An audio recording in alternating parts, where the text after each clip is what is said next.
नमस्कार दर्शक बंधु आपनादेर सबाइके स्वागत। धर्म आस्था चैनेलेर पक्ष थेके आमी जे विषयटी निये आलोचना करब सेटी होच्छे आमंत्रण ओ अधिबास विषय। एर आगेर भिडियोते आमी बोधन निये आलोचना करेছি। এখন যেটা করব সেটা হচ্ছে আমন্ত্রণ অধিবাস বিষয়ে। বিল্লবৃক্ষের সামনে অর্থাৎ বেলতলার সামনে যে বোধন ঘট বসানো হয় ঠিক তার পাশে একটা বিচিত্র পীঠাসন রাখতে হবে বা একটা জলচৌকি, ওপরে একটু অষ্টদল পদ্ম এঁকে নিয়ে তার উপরে নবপত্রিকাটা বসাবেন, তার পাশে একটা ছুরি রেখে দেবেন। যেভাবে পুজো করার নিয়ম ঠিক সেই অনুযায়ী করবেন। আমি এর আগে তার জন্য আমি ক্রম বিষয়ে খুবই গুরুত্ব দিয়েছি। ক্রম নিয়ে আমি বারবার আলোচনা করেছি।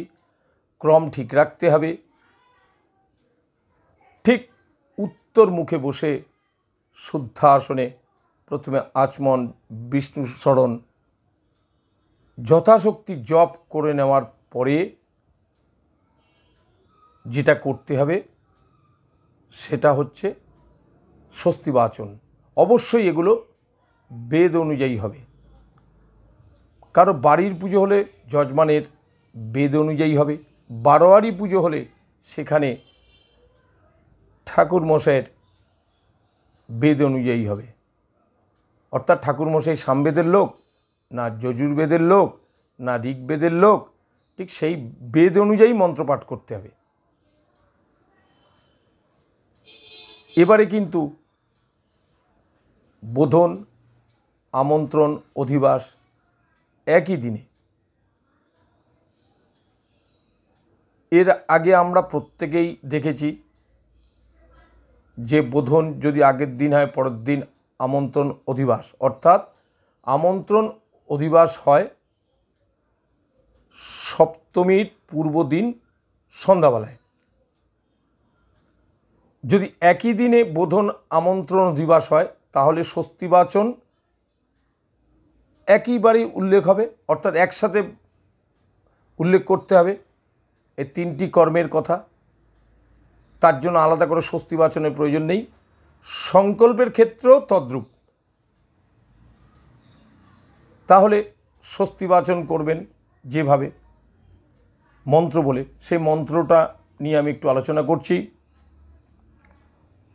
ওং কর্তব্যয় রণয় শ্রীমদ্ভগবদ দুর্গা দেব্যা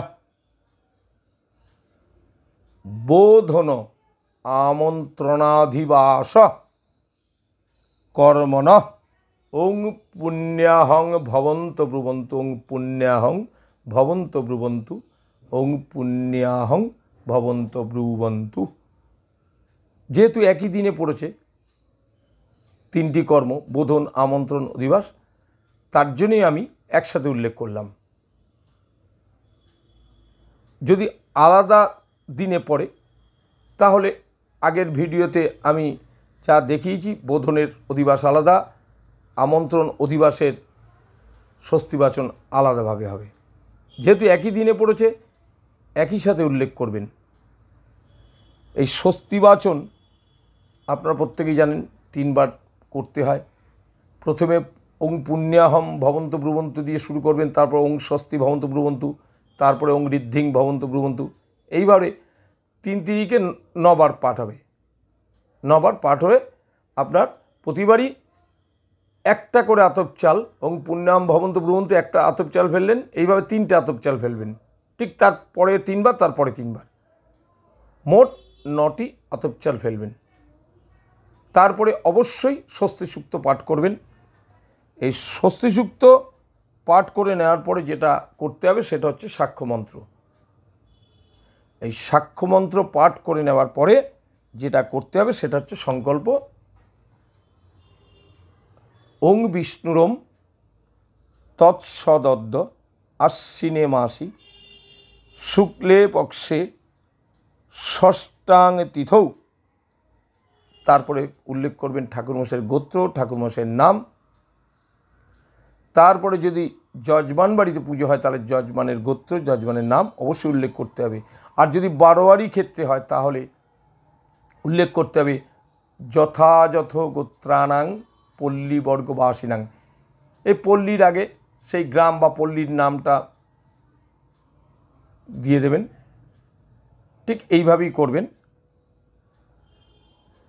শ্রী দুর্গা প্রীতিকাম বার্ষিক শরৎকালীন দুর্গা মহাপূজাঙ্গভূত বিল্লবৃক্ষাধিকরণক শ্রীমৎ ভগবত দুর্গা দেব্যা বোধন আমন্ত্রণাধিবাস কর্মণি অহং করিষ্যে। নিজের বেলায় করিষ্যে, অপরের বেলায় হলে করিষ্যামি।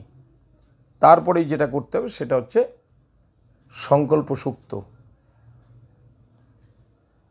তারপরে যেটা করতে হবে সেটা হচ্ছে পঞ্চগব্য শোধন করতে হবে। তার আগে পঞ্চগব্যের উপকরণগুলো এক জায়গায় রাখতে হবে। পঞ্চগব্য শোধন করে নিয়ে তারপর বিধি অনুযায়ী অর্থাৎ ক্রম অনুযায়ী যা যা করার সেটা করতে হবে। দেবীর ষোড়শোপচারে পূজা। এই দেবীর ষোড়শোপচারে পুজো করে নেওয়ার পরে তারপরে দেবীকে নমস্কার করবেন। একটু অচ্ছিদাপধারণ, বৈগুণ্য সমাধান এগুলি অবশ্যই করবেন। একটু জপ করবেন, সাধ্য অনুযায়ী জপ করবেন। তারপরে যেটা করতে হবে আপনাকে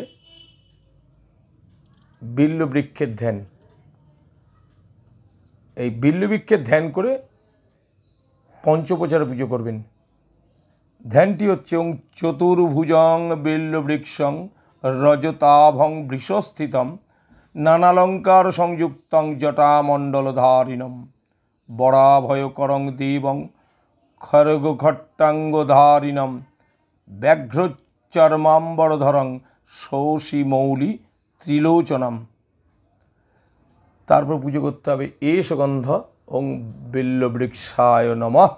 এইভাবে পঞ্চোপচারে গন্ধ পুষ্প ধূপ দীপ নৈবেদ্য এই পঞ্চোপচারে এইভাবে পুজো করবেন।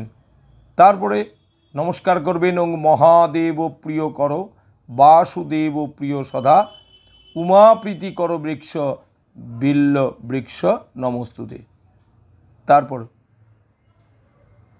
বেলগাছের পূব দিকের যে যুগ্ম ফল রয়েছে তার শাখাটি ধরে, তার ডালটি ধরে মন্ত্র পাঠ করতে হবে। ওং ঐং রাবণস্য বদার্থায় রামস্য অনুগ্রহায় চ অকালে ব্রহ্মণা বোধ দেব্যাস্তৈ কৃতঃ পুরা অহম পাশ্বিনী ষষ্ঠাং সায়ান্নে বোধয়ামি বৈ শক্রেনাপি চ সম্বদ্ধ প্রাপ্তং রাজ্যং সুরালয়ে তস্মাদহং ত্বাং প্রতিবোধয়ামি বিভূতিরাজ্য প্রতিপত্তিহেতু যথৈব রামেণ হত দশাস্য তথৈব শত্রুন বিনিপাতয়ামি। এইভাবে করে নেওয়ার পরে আপনাকে যেটা করতে হবে সেটা হচ্ছে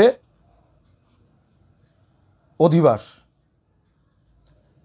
এই আমন্ত্রণ করে নেওয়ার পরে তারপরে করতে হবে অধিবাস। কেননা আমি আগেই বলেছি বোধন, আমন্ত্রণ, অধিবাস একই সঙ্গেই করে নিতে হবে।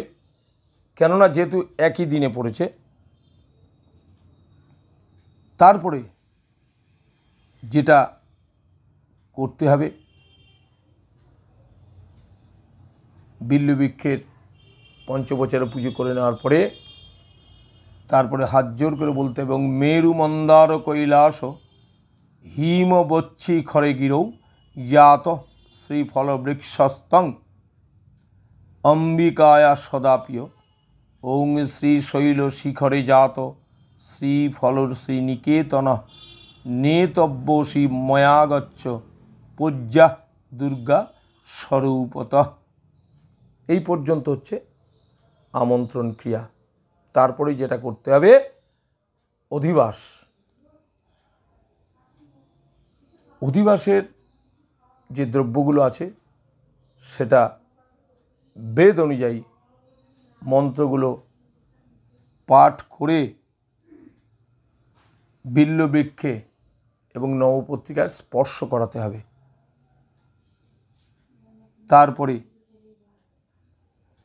একটা হরিদ্রা সূত্র 8টা হোক, 28টা হোক, 108টা হোক, সেই হরিদ্রা সূত্র বেঁধে দিতে হবে বিল্লবৃক্ষের শাখায়, যেখানে সিন্দুর চিহ্নিত করা আছে ঠিক সেই জায়গায়। এইভাবে অধিবাস করে নেওয়ার পরে সাধ্যমতো আরতি এবং আরতি তারপরে তার আরতি করে নেওয়ার পরে তারপর অচ্ছিতাপধারণ বৈগুণ্য সমাধান, তারপর কাজটি শেষ করবেন। আশা করি বিষয়টি যদি ভালো লাগে তাহলে চ্যানেলটি সাবস্ক্রাইব করবেন, ভিডিওটি লাইক করবেন, মতামত দেবেন। আশা করি বাজে মন্তব্য করবেন না। যদি কোনো প্রশ্ন থাকে তাহলে আমাকে ফোনে জানাতে পারেন। আশা করি আপনাদের প্রশ্নের উত্তর দেওয়ার চেষ্টা করব। তাহলে বন্ধু এখানেই শেষ করছি। নমস্কার।